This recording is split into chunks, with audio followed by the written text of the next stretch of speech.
Namaku Marno, usiaku 37 tahun. Hidupku selama ini hanya berputar di antara deretan mobil di dealer dan kesunyian rumah kontrakanku. Aku sudah terbiasa dengan kesendirian. Sampai sebulan yang lalu, seorang wanita bernama Dewi pindah ke rumah tepat di sebelahku.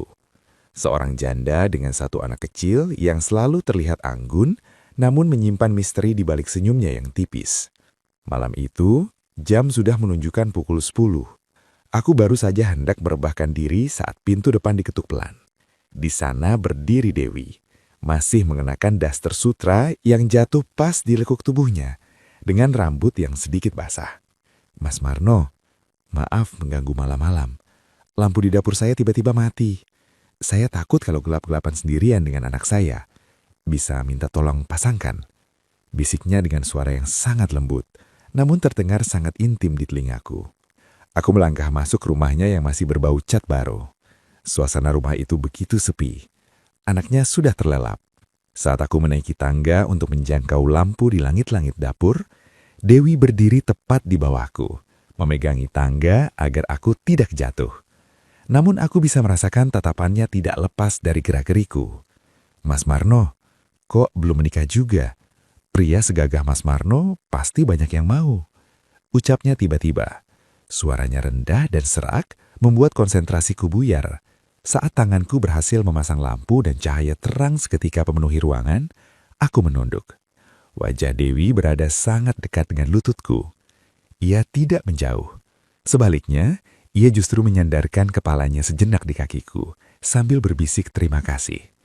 Di sana, di bawah cahaya lampu yang baru saja menyala, aku merasakan sebuah tarikan magnet yang luar biasa ekstrim. Aku tidak tahu ini salah siapa. Apakah salah Dewi yang mengundangku masuk di jam yang tidak wajar? Ataukah salahku yang membiarkan imajinasiku liar karena terlalu lama sendiri? Yang aku tahu, malam ini bukan lagi soal memperbaiki lampu yang mati, tapi soal menyalakan api yang selama ini kupadamkan. Lampu dapur sudah menyala terang, tapi suasana di ruangan itu justru terasa semakin gelap oleh kabut hasrat yang mulai menyelimuti kami berdua. Aku turun dari tangga dengan perlahan, dan setiap anak tangga yang kupijak terasa seperti aku sedang melangkah masuk ke dalam jebakan yang paling manis dalam hidupku. Begitu kakiku menapak di lantai, aku terpana. Dewi masih berdiri di sana, menatapku dengan binar mata yang tidak bisa lagi menyembunyikan dahaganya.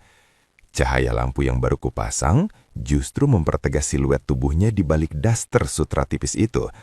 Aku bisa melihat detak jantungnya yang memburu di balik lehernya yang putih. Pikiranku yang tadinya fokus pada kabel dan lampu, seketika melesat liar ke arah yang jauh lebih ekstrim. "Terima kasih ya Mas Marno, Mas benar-benar pahlawan saya malam ini," bisiknya. Suaranya sangat rendah, hampir menghilang tertelan sunyi. Aku tersenyum tipis, sebuah senyuman yang penuh arti. Inilah saatnya. Aku mulai melancarkan modusku, sebuah langkah yang sudah kupersiapkan di dalam kepala sejak aku mencium aroma parfumnya yang memabukkan.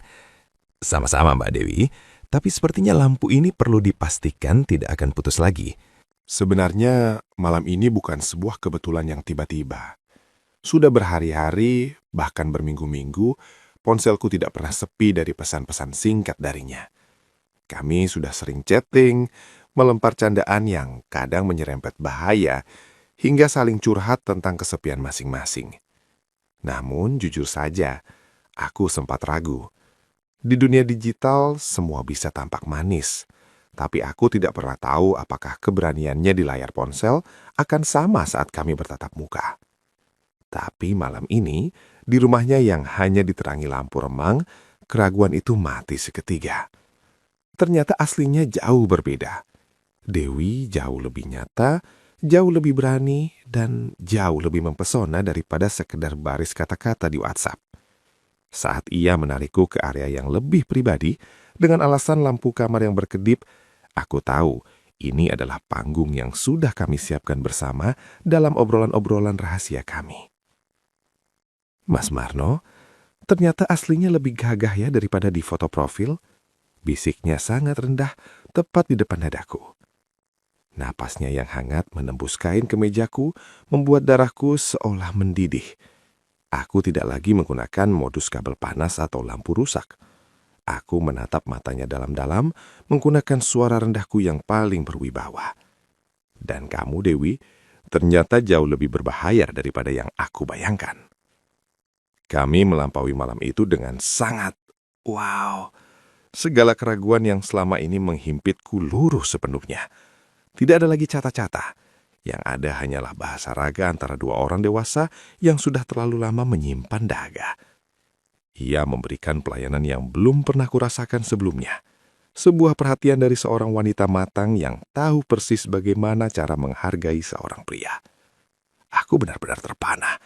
Setiap gerakannya, setiap bisikannya, seolah-olah dia sedang membayarku atas semua kesendirianku selama 37 tahun ini. Kami melalui malam itu dengan tensi yang begitu ekstrim. Di balik pintu kamar yang terkunci, aku memberikan siraman rohani yang ia pinta, dan ia menyambutnya dengan penyerahan diri yang total. Aku tidak tahu ini salah siapa. Apakah salah jempol kami yang mulai berani saling menyapa lewat chat, ataukah salah malam yang begitu sunyi? Tapi bagiku, ini bukan lagi soal salah. Keesokan harinya, aku kembali ke rutinitasku sebagai pegawai dealer, menghadapi pelanggan, memeriksa berkas-berkas mobil, dan berkutat dengan target penjualan. Namun tubuhku ada di dealer, tapi pikiranku tertinggal di rumah sebelah. Bayangan Dewi, dengan daster sutranya dan tatapan sayunya semalam, terus menari-nari di kepalaku seperti kaset rusak yang enggan berhenti. Tiba-tiba, ponsel di saku celanaku bergetar. Sebuah notifikasi muncul. Dari dia. Aku menepis jenak ke sudut dealer yang sepi, menjauh dari rekan-rekan kerjaku. Dengan tangan yang sedikit gemetar, aku buka pesan itu. Isinya singkat, namun sanggup membuat aliran darahku menderu kencang ke sekujur tubuh. Mas Marno, lampu yang tadi malam dipasang sepertinya bermasalah lagi. Perlu dicek lagi nanti malam ya? Saya tunggu. Aku menarik nafas panjang. Aku tersenyum tipis di balik masker yang kukenakan. Aku tahu persis, lampu itu tidak rusak. Itu hanya sebuah sandi. Sebuah kode dari seorang wanita matang yang telah merasakan siraman rohani yang sesungguhnya.